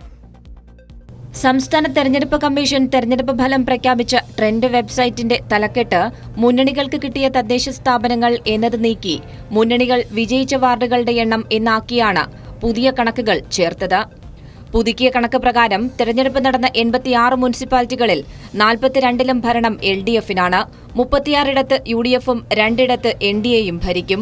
6 മുനിസിപ്പാലിറ്റികളിൽ ആർക്കും ഭൂരിപക്ഷമില്ല. പരവൂർ, പത്തനംതിട്ട, തിരുവല്ല, മാവേലിക്കര, കളമശ്ശേരി, കോട്ടയം എന്നീ മുനിസിപ്പാലിറ്റികളിലാണ് ഒരു മുന്നണിക്കും ഭൂരിപക്ഷം നേടാനാകാത്തത്. നേരത്തെ തെരഞ്ഞെടുപ്പ് കമ്മീഷൻ പുറത്തുവിട്ട കണക്കിൽ UDF 45, LDF 35, NDA 2, മറ്റുള്ളവർ 4 എന്നിങ്ങനെയായിരുന്നു കക്ഷിനില. LDF സ്വതന്ത്രരായി വിജയിച്ചവരൊക്കെ മറ്റുള്ളവർ എന്ന പട്ടികയിലും UDF പക്ഷത്തുമായാണ് ട്രെൻഡ് സോഫ്റ്റ്വെയർ ഉൾപ്പെടുത്തിയത്. തുല്യത വന്ന കളമശ്ശേരി, പരവൂർ, മാവേലിക്കര, പത്തനംതിട്ട നഗരസഭകൾ UDF കണക്കിലാണ് തെരഞ്ഞെടുപ്പ് കമ്മീഷൻ ചേർത്തത്. LDF വിജയിച്ച പഞ്ചായത്തുകളും മുനിസിപ്പാലിറ്റികളും വരെ UDFന്റെ കണക്കിൽ വന്നു. എന്നാൽ പിന്നീട് പരാതി ഉയർന്നതോടെയാണ് തെരഞ്ഞെടുപ്പ് കമ്മീഷൻ പുനഃപരിശോധന നടത്തുകയും പിശക് തിരുത്തുകയും ചെയ്തത്. ട്രെൻഡ് സോഫ്റ്റ്വെയർ അപ്ഡേറ്റ് ചെയ്ത വിവിധ ഗ്രാമപഞ്ചായത്തുകളുടെ കണക്കിലും ഇത്തരം വ്യത്യാസം നിലനിൽക്കുന്നുണ്ട്. ഏതായാലും പുതുക്കിയ കണക്കുകൾ പുറത്തുവന്നതോടെ UDF പരാജയത്തിന്റെ ആഘാതവും LDF വിജയത്തിന്റെ തിളക്കവും വർദ്ധിച്ചു. കൈരളി ന്യൂസ്, തിരുവനന്തപുരം. ഇന്ന് നമ്മൾ കണ്ട മറ്റൊരു പ്രധാനപ്പെട്ട രാഷ്ട്രീയ സംഭവം എന്ന് പറയുന്നത് KPCC അധ്യക്ഷന്റെ വാർത്താ സമ്മേളനമായിരുന്നു. വലിയ പരിഭവത്തോടെയാണ് ഇന്ന് മുല്ലപ്പള്ളി രാമചന്ദ്രൻ മാധ്യമങ്ങളെ കണ്ടത്. അദ്ദേഹത്തിന് മാധ്യമങ്ങളോട് വലിയ പരിഭവമാണ് ഇന്ന് അദ്ദേഹം രേഖപ്പെടുത്തിയിരിക്കുന്നത്. കാരണം ഇങ്ങനെ വളഞ്ഞിട്ട് ആക്രമിക്കാൻ മാത്രം താൻ എന്ത് തെറ്റു ചെയ്തു എന്നാണ് KPCC അധ്യക്ഷൻ ചോദിക്കുന്നത്. സ്വാഭാവികമായും ആ ചോദ്യം അദ്ദേഹം മാധ്യമങ്ങളോടല്ല ചോദിക്കേണ്ടത്. കാരണം അദ്ദേഹത്തെ വളഞ്ഞിട്ട് ആക്രമിച്ചത് മാധ്യമങ്ങളാരുമല്ല, അദ്ദേഹത്തിൻ്റെ പാർട്ടിയിലെ പ്രധാനപ്പെട്ട അദ്ദേഹത്തിൻ്റെ സഹപ്രവർത്തകരും നേതാക്കളും ഒക്കെ തന്നെയാണ്. ഇത് നേതൃത്വത്തിൻ്റെ പിടിപ്പുകേടാണ് ഈ തോൽവിക്ക് കാരണം, അല്ലെങ്കിൽ നേതൃമാറ്റം വേണമെന്നൊക്കെ പരസ്യമായി ജനങ്ങളോട് അല്ലെങ്കിൽ മാധ്യമങ്ങളോട് വിളിച്ചു പറഞ്ഞത് ഈ പറയുന്ന നേതാക്കന്മാരാണ്. ആ നേതാക്കന്മാർ പറഞ്ഞ കാര്യം അതേപടി കൊടുത്തു എന്ന കാര്യം മാത്രമാണ് ഇവിടെ മാധ്യമങ്ങൾ ചെയ്തിരിക്കുന്നത്. പക്ഷേ എന്തായാലും KPCC അധ്യക്ഷന്റെ പരിഭവം മുഴുവൻ ഇന്ന് മാധ്യമങ്ങളോടായിരുന്നു. അദ്ദേഹം മറ്റൊരു കാര്യം പറഞ്ഞു. അതായത് പ്രതീക്ഷിച്ച വിജയമുണ്ടായില്ല, ഈ തോൽവിയുടെ ഉത്തരവാദിത്വം ഏറ്റെടുക്കുന്നുവെന്നും മുല്ലപ്പള്ളി പറയുകയുണ്ടായി. മൊത്തത്തിൽ അദ്ദേഹം പറഞ്ഞു വെക്കുന്നത് അദ്ദേഹത്തിന് നേരെ ഉണ്ടാകുന്ന വിമർശനങ്ങളിൽ ഒരു പൊളിറ്റിക്കൽ കറക്റ്റ്നെസ്സിന്റെ പ്രശ്നമുണ്ട് എന്നാണ്. പക്ഷേ അങ്ങനെ വരുമ്പോൾ മറ്റൊരു ചോദ്യം കൂടി മുല്ലപ്പള്ളിയോട് നമുക്ക് ചോദിക്കേണ്ടി വരും. ഈ കോവിഡ് റാണി, നിപ്പ രാജകുമാരി എന്നൊക്കെ പറഞ്ഞ് അധിക്ഷേപിക്കുമ്പോൾ ഈ പറയുന്ന പൊളിറ്റിക്കൽ കറക്റ്റ്നെസ് എവിടെയായിരുന്നു എന്ന് KPCC അധ്യക്ഷനോട് ആരെങ്കിലും ചോദിച്ചാൽ അതിൽ തെറ്റു പറയാൻ കഴിയില്ല എന്നുള്ളതാണ് യാഥാർത്ഥ്യം. ഏതായാലും നമുക്ക് KPCC അധ്യക്ഷന്റെ പരിഭവങ്ങൾ എന്തൊക്കെയാണ് എന്ന് കണ്ടു നോക്കാം. രാഷ്ട്രീയകാര്യ സമിതിയിൽ മുല്ലപ്പള്ളിക്കെതിരെ കടുത്ത വിമർശനം ഉയർന്നത് വാർത്തയാക്കിയതിലുള്ള അമർഷവും നിരാശയും മാധ്യമപ്രവർത്തകരുമായി മുല്ലപ്പള്ളി പങ്കുവച്ചു. മാനിനെ വളഞ്ഞിട്ടാക്രമിക്കുന്ന ചെന്നായക്കൂട്ടത്തെ പോലെയാണ് നിങ്ങൾ മാധ്യമപ്രവർത്തകർ തന്നെ വളഞ്ഞിട്ട് ആക്രമിക്കുന്നതെന്ന പരിഭവം അദ്ദേഹം പങ്കുവച്ചു. ഞാൻ ആനിമൽ പ്ലാനറ്റ് എന്ന് പറഞ്ഞ ചാനലാണ് എപ്പോഴും കാണാറുണ്ട്. എനിക്ക് ഏറ്റവും ഇഷ്ടപ്പെട്ട ഒരു ചാനലാണത്. എനിക്ക് ഏറ്റവും ഇഷ്ടപ്പെട്ട ഒരു ചാനലാണ്. ഒരു മാനിനെ ദുഷ്ടമൃഗങ്ങൾ വളഞ്ഞിട്ട് കൊണ്ട് ആക്രമിക്കുന്ന പോലെയല്ലേ നിങ്ങൾ എന്നെ ആക്രമിച്ചത്? ഞാൻ അത്ര വല്ല തെറ്റു വല്ലതും ചെയ്തോ? പറയൂ, ഞാൻ ചെയ്ത തെറ്റെന്താണ്? KPCC അധ്യക്ഷൻ എന്ന നിലയിൽ താൻ പ്രവർത്തിക്കുന്നത് മാധ്യമപ്രവർത്തകരുടെ ഉപദേശം സ്വീകരിച്ചാണെന്നും മുല്ലപ്പള്ളി പറഞ്ഞു. നിങ്ങൾ പലപ്പോഴും വളരെ വിലപ്പെട്ട ഉപദേശ നിർദ്ദേശങ്ങൾ എനിക്ക് നൽകിയിട്ടുണ്ട്. ഞാൻ അതൊക്കെ തന്നെ ശിരസ വഹിച്ചുകൊണ്ട് പോയവനാ. ഈ പാർട്ടിയിൽ എന്തെല്ലാം കറക്റ്റീവ് സ്റ്റെപ്സ് എടുക്കണം നിങ്ങളൊക്കെ തന്നെ പലരും പറഞ്ഞിട്ടുണ്ട്. ഞാൻ സ്വീകാര്യമായിട്ട് മുഴുവൻ സ്വീകരിച്ചിട്ടുണ്ട്. ആ നടപടി സ്വീകരിച്ചപ്പോൾ ഞാൻ നിങ്ങളോട് പറഞ്ഞിട്ടുണ്ട്, ഞാൻ ഇങ്ങനെ നടപടി സ്വീകരിച്ച കാര്യം. രാഷ്ട്രീയകാര്യ സമിതിയിൽ സഹ അംഗങ്ങൾ വളഞ്ഞിട്ടാക്രമിച്ചപ്പോൾ ഇങ്ങനെ ചോദിച്ചിരുന്നോ എന്ന് മാധ്യമപ്രവർത്തകൻ ആരാഞ്ഞപ്പോൾ അതിനുള്ള മറുപടി ഇങ്ങനെ. ഞാൻ നിങ്ങളോടാണ് ചോദിക്കുന്നത്. അല്ല, കേൾക്കൂ, ഞാൻ ചോദിക്കട്ടെ. നിങ്ങൾക്ക് എല്ലാവർക്കും ഇതേക്കുറിച്ചൊക്കെ ചിന്തിക്കാനുള്ള ഒരു രാഷ്ട്രീയമായ, ഞാൻ എന്ത് പറയണം, അത്രയും വലിയ കാഴ്ചപ്പാട് നിങ്ങൾക്ക് എല്ലാവർക്കും ഉണ്ട്. കൈരളി ന്യൂസ്, തിരുവനന്തപുരം. മാധ്യമപ്രവർത്തകരോടാണ് പറയാനുള്ളത്. മുല്ലപ്പള്ളി സാർ ഒരു മാൻപേടെ പോലെ ലോലഹൃദയനാണ്. അതുകൊണ്ട് അദ്ദേഹത്തെ വളഞ്ഞിട്ട് ആക്രമിക്കരുത് എന്ന അഭ്യർത്ഥനയാണ് നമുക്ക് പങ്കുവയ്ക്കാനുള്ളത്.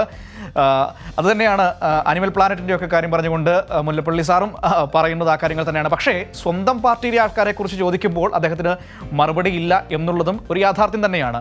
ഇനി നോക്കാം, അദ്ദേഹത്തിൻ്റെ കൂട്ടുകക്ഷികളിൽ ഒരാൾ ഇന്ന് രംഗത്ത് വന്നിരിക്കുകയാണ്. അതും മുല്ലപ്പള്ളിക്കെതിരെയാണ് വന്നിരിക്കുന്നത്. ഇപ്പോൾ ഈ തോൽവിയുടെ ഉത്തരവാദിത്വം കംപ്ലീറ്റ് മുല്ലപ്പള്ളിയുടെ തലയിലേക്ക് വരുന്ന സാഹചര്യം തന്നെയാണ് നമ്മൾ കണ്ടുകൊണ്ടിരിക്കുന്നത്. വിമർശനവുമായി ഇന്നെത്തിയത് RMP ആണ്. ഈ വടകര ബ്ലോക്കും അവിടുത്തെ 2 ജില്ലാ പഞ്ചായത്ത് ഡിവിഷനും ഒക്കെ നഷ്ടമായത് മുല്ലപ്പള്ളി കാരണമെന്ന് വേണു തുറന്നടിച്ചിരിക്കുകയാണ്. നിയമസഭാ തെരഞ്ഞെടുപ്പിൽ RMP ഒറ്റയ്ക്ക് മത്സരിക്കുമെന്നും അവർ പറഞ്ഞു വെക്കുന്നു. ഈ കല്ലാമലയിലെ കോൺഗ്രസ് സ്ഥാനാർത്ഥി, നമുക്കറിയാം കല്ലാമല ഏറെ തർക്ക വിഷയമായ ഒരു സ്ഥലം കൂടിയായിരുന്നു. കല്ലാമലയിൽ RMP സ്ഥാനാർത്ഥി ഉണ്ടായിരുന്നു. അതോടൊപ്പം തന്നെ അവിടെ ഒരു കോൺഗ്രസ് സ്ഥാനാർത്ഥിക്ക് കൈപ്പത്ത് ചിഹ്നം KPCC അധ്യക്ഷൻ കൊടുക്കുന്നു. പിന്നീട് വലിയ വിവാദമാകുന്നു. ഒടുവിൽ RMP സ്ഥാനാർത്ഥിയാണ് ഔദ്യോഗിക സ്ഥാനാർത്ഥി എന്ന് പറയേണ്ടി വരുന്നു. പക്ഷേ അവിടെ ആ കോൺഗ്രസ് സ്ഥാനാർത്ഥിക്ക്, അതായത് കൈപ്പത്ത് ചിഹ്നത്തിൽ മത്സരിച്ച സ്ഥാനാർത്ഥിക്ക് 369 വോട്ടുകൾ കിട്ടിയിട്ടുണ്ട്. അതിലൊന്ന് മുല്ലപ്പള്ളിയുടേതാണോ എന്ന സംശയം കൂടിയാണ് ഇന്ന് RMPയുടെ നേതാവ് വേണു പ്രകടിപ്പിച്ചിരിക്കുന്നത്. ഒഞ്ചിയം മേഖലയിൽ LDFന് മുന്നേറ്റമുണ്ടായ സാഹചര്യത്തിലാണ് KPCC പ്രസിഡന്റ് മുല്ലപ്പള്ളി രാമചന്ദ്രനെതിരെ RMP പരസ്യ വിമർശനവുമായി രംഗത്ത് വന്നത്. RMPയും UDFും വെൽഫെയർ പാർട്ടിയും ചേർന്ന ജനകീയ മുന്നണിയോട് മത്സരിച്ചാണ് LDF മുന്നേറ്റമുണ്ടാക്കിയത്. RMP ഇത്തവണ ഒഞ്ചിയം പഞ്ചായത്തിൽ കഷ്ടിച്ച് വിജയിക്കുകയായിരുന്നു. വടകര ബ്ലോക്ക് പഞ്ചായത്ത് LDF പിടിച്ചെടുത്തു. ചോറൂട് പഞ്ചായത്തിലും LDF വിജയിച്ചു. ഒഞ്ചിയം പഞ്ചായത്തിലെ 3 ബ്ലോക്ക് വാർഡുകളും 2 ജില്ലാ പഞ്ചായത്ത് ഡിവിഷനുകളും LDF നേടി. കോൺഗ്രസിനെ സമ്മർദ്ദത്തിലാഴ്ത്തി പിടിച്ചുവാങ്ങിയ കല്ലാമല ബ്ലോക്ക് ഡിവിഷനിലും RMP നിലം തൊട്ടില്ല. ഒഞ്ചിയം മേഖലയിലെ തോൽവിക്ക് കാരണം മുല്ലപ്പള്ളിയാണെന്ന് പറഞ്ഞ് RMP നേതാവ് വേണു രംഗത്തെത്തി. വിവാദമായ കല്ലാമലയിലെ കോൺഗ്രസ് സ്ഥാനാർത്ഥി ജയകുമാറിന് ലഭിച്ച 369 വോട്ടിൽ 1 മുല്ലപ്പള്ളിയുടേതാണെന്ന് സംശയമുണ്ടെന്നും വേണു തുറന്നടിച്ചു. മുല്ലപ്പള്ളി രാമചന്ദ്രൻ കല്ലാമല ഡിവിഷനുമായി ബന്ധപ്പെട്ട് ഉണ്ടാക്കിയ വിവാദം വളരെ പ്രധാനപ്പെട്ടത് തന്നെയാണ്. അതിൻ്റെ ഭാഗമായിട്ട് മാത്രമാണ് ബ്ലോക്ക് പഞ്ചായത്തും ഈ മേഖലയിലെ 2 ജില്ലാ പഞ്ചായത്ത് ഡിവിഷനുകളും നഷ്ടപ്പെട്ടതിന് പൂർണ്ണ ഉത്തരവാദിത്വം KPCC പ്രസിഡന്റ് മുല്ലപ്പള്ളി രാമചന്ദ്രനാണ്. മുല്ലപ്പള്ളിയുടെ ഉൾപ്പെടെ ബൂത്ത് നിലനിൽക്കുന്ന ആ മേഖലയിൽ മുല്ലപ്പള്ളിയുടെ വോട്ട് പോലും സംശാതമാണ് എന്ന് ആരെങ്കിലും ആരോപണം ഉന്നയിച്ചാൽ അതിൽ തർക്കിക്കേണ്ട കാര്യമില്ല. നിയമസഭാ തെരഞ്ഞെടുപ്പിൽ RMP ഒറ്റയ്ക്ക് മത്സരിക്കുമെന്നും വേണു പറഞ്ഞു. നിയമസഭാ തെരഞ്ഞെടുപ്പിൽ നേരത്തെ ഉള്ളതുപോലെ RMPക്ക് സ്വാധീനമുള്ള സ്ഥലങ്ങൾ RMP മത്സരിക്കും. ഈ ജനകീയ മുന്നണി പ്രാദേശികമായ തെരഞ്ഞെടുപ്പിൽ മാത്രം രൂപപ്പെടുത്തിയ ഒരു മുന്നണി സംവിധാനം മാത്രമാണ്. അത് നിയമസഭയിലേക്ക് ഈ മുന്നണി ഇതേപോലെ വ്യാപിപ്പിക്കാൻ ഉദ്ദേശിക്കുന്നില്ല. CPIM വിരുദ്ധ രാഷ്ട്രീയം മാത്രം ലക്ഷ്യമാക്കി പ്രവർത്തിക്കുന്ന RMPയെ അണികൾ കൈവിടുന്നു എന്നതിന്റെ സൂചനയാണ് തെരഞ്ഞെടുപ്പ് ഫലത്തിലൂടെ പുറത്തുവന്നത്. പിടിച്ചു നിൽക്കാനായി ഉണ്ടാക്കിയ ഒഞ്ചിയത്തെ മുന്നണി സംവിധാനം തെരഞ്ഞെടുപ്പ് കഴിഞ്ഞതോടെ ആടി ഉലയുകയാണ്. കൈരളി ന്യൂസ്, കോഴിക്കോട്. അങ്ങനെ മുല്ലപ്പള്ളിയുടെ പ്രശ്നങ്ങളും പരിഭവങ്ങളും അവസാനിക്കുന്നില്ല. അതിങ്ങനെ തുടർന്നുകൊണ്ടേയിരിക്കുന്ന ഒരു സാഹചര്യമാണ്. അദ്ദേഹത്തിന്റെ പ്രശ്നങ്ങളുടെ കൂട്ടത്തിലേക്ക് മറ്റൊരു പ്രശ്നം കൂടി പറഞ്ഞു പോകാം. മഹിളാ കോൺഗ്രസ് സംസ്ഥാന ജനറൽ സെക്രട്ടറി ആയിരുന്ന സുധാ കുറുപ്പ് കോൺഗ്രസിൽ നിന്ന് രാജിവെച്ചൊരു വാർത്ത ഇന്ന് നമ്മൾ കണ്ടു. പത്തനംതിട്ടയിൽ നിന്നാണ് ആ വാർത്ത വരുന്നത്. പള്ളിക്കൽ ഡിവിഷനിൽ നിന്ന് ജില്ലാ പഞ്ചായത്തിലേക്ക് മത്സരിച്ചതിന് പിന്നാലെയാണ് രാജി. CPIM-ൽ ചേർന്ന് പ്രവർത്തിക്കാനാണ് തീരുമാനമെന്നും സുധ വ്യക്തമാക്കിയതും മുല്ലപ്പള്ളി സാറിന്റെ പ്രശ്നങ്ങളെ കൂടുതൽ വഷളാക്കാനാണ് സാധ്യത. ഇന്ന് നമ്മൾ ഇനി ഈ രാഷ്ട്രീയ വാർത്തകൾക്കപ്പുറത്തേക്ക് മറ്റു ചില വാർത്തകൾ കൂടി ഇന്നത്തെ സജീവമായി കണ്ടുപോകേണ്ടതുണ്ട്. ഇന്ന് കൊച്ചിയിൽ ഷോപ്പിംഗ് മാളിൽ ഈ യുവനടിക്ക് നേരെ ഒരു അതിക്രമമുണ്ടായി. ഈ കേസിൽ പ്രതികളുടെ ദൃശ്യങ്ങൾ പോലീസിന് ലഭിച്ചിരിക്കുന്നു എന്നുള്ളതാണ് ഏറ്റവും പ്രധാനപ്പെട്ട വാർത്തയായി വരുന്നത്. മാളിലെ CCTV-യിൽ നിന്നുമാണ് ഈ ദൃശ്യങ്ങൾ ലഭിച്ചത്. ഉടൻ തന്നെ ഇവർ പിടിയിലാകും. സംഭവത്തിൽ നടിയുടെ അമ്മ നൽകിയ പരാതിയിൽ പോലീസ് അന്വേഷണം ഊർജിതമാക്കിയിരിക്കുകയാണ്. അത്തരത്തിലൊരു വാർത്ത ഇന്ന് നമ്മൾ കൊച്ചിയിൽ നിന്ന് കണ്ടു. ഈ വിഷയത്തിൽ വനിതാ കമ്മീഷൻ സ്വമേധയാ കേസെടുത്തിട്ടുണ്ട്. പോലീസിനോട് അടിയന്തര റിപ്പോർട്ട് ആവശ്യപ്പെട്ടതായി വനിതാ കമ്മീഷൻ അധ്യക്ഷ MC ജോസഫൈൻ പറഞ്ഞു. ഇത്തരം സംഭവങ്ങളിൽ കർശന നടപടി ഉണ്ടാകുമെന്നും വനിതാ കമ്മീഷൻ അധ്യക്ഷ പറഞ്ഞു വെക്കുകയുണ്ടായി. വളരെ പ്രധാനപ്പെട്ട ഒരു സംഭവമായിരുന്നു ഇന്ന് കൊച്ചിയിൽ നിന്ന് നമുക്ക് കാണാൻ വേണ്ടി കഴിഞ്ഞത്. ഇനി മറ്റൊരു പ്രധാനപ്പെട്ട രാഷ്ട്രീയ വിഷയത്തിലേക്ക് തന്നെ നമുക്ക് തിരികെ പോകേണ്ടതുണ്ട്. ഈ പാലക്കാട് നഗരസഭയിൽ ജയ് ശ്രീറാം ഫ്ലെക്സ് ഉയർത്തിയ സംഭവം നമ്മൾ കണ്ടതാണ്. എന്നാൽ ഇന്ന് അവിടെ അതേ സ്ഥലത്ത് ദേശീയ പതാക ഉയർത്തി DYFIയുടെ പ്രതിഷേധം. വോട്ടെണ്ണൽ ദിവസം വർഗീയ മുദ്രാവാക്യമുയർത്തി RSS BJP പ്രവർത്തകർ ജയ് ശ്രീറാം ഫ്ലെക്സ് ഉയർത്തിയ സംഭവത്തിൽ കേസെടുത്ത പോലീസ് അന്വേഷണം തുടരുകയാണ്.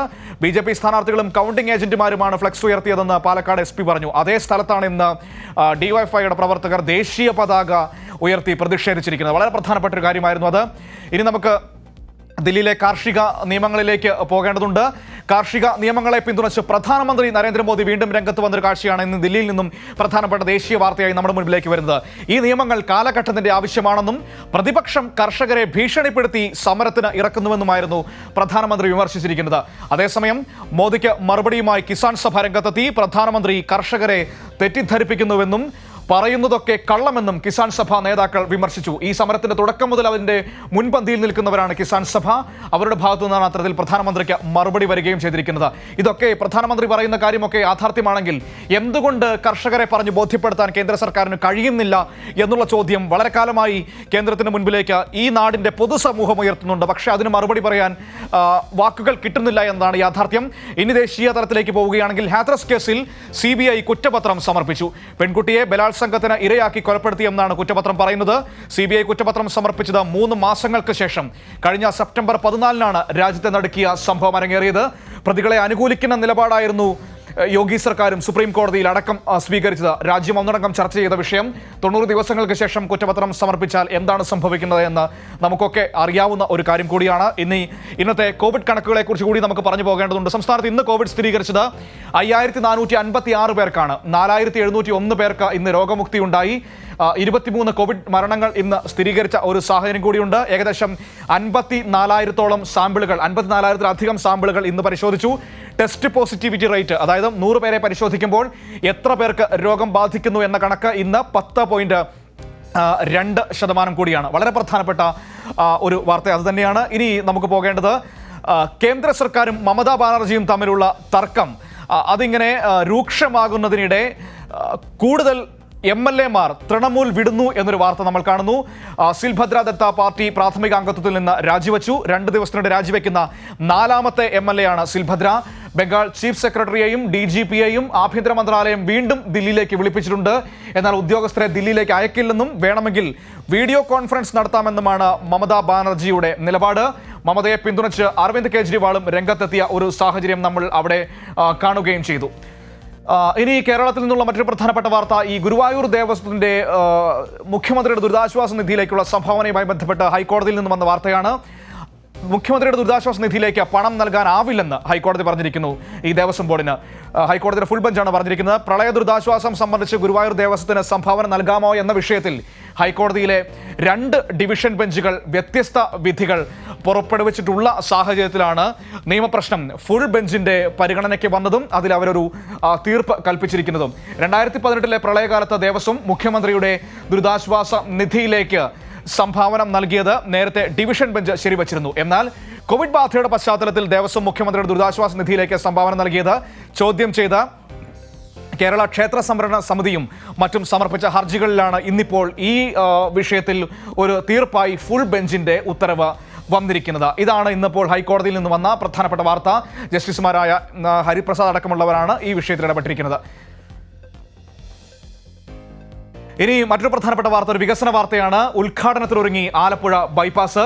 ഇനി നഗരത്തിലെ ഗതാഗതക്കുരുക്ക് ഒഴിവാക്കി 10 മിനിറ്റ് കൊണ്ട് ബൈപ്പാസിലൂടെ നഗരം കടക്കും. ഉദ്ഘാടനത്തിന് മുൻപ് വകുപ്പ് മന്ത്രിയും ഉദ്യോഗസ്ഥരും ബൈപ്പാസിലൂടെ യാത്ര ചെയ്ത് നഗരം കടന്നു. പിണറായി സർക്കാരാണ് പാലത്തിന്റെ നിർമ്മാണം പൂർത്തീകരിച്ചത്. വളരെ പ്രധാനപ്പെട്ട കാര്യമാണ്. ഏറെ നാളായുള്ള കാത്തിരിപ്പിന്റെ ഒരു വിരാമം കൂടിയാണ് ഈ ബൈപ്പാസ് പൂർത്തിയാകുന്നതോടെ ആലപ്പുഴക്കാർക്ക് ഉണ്ടാകാൻ വേണ്ടി പോകുന്നത്.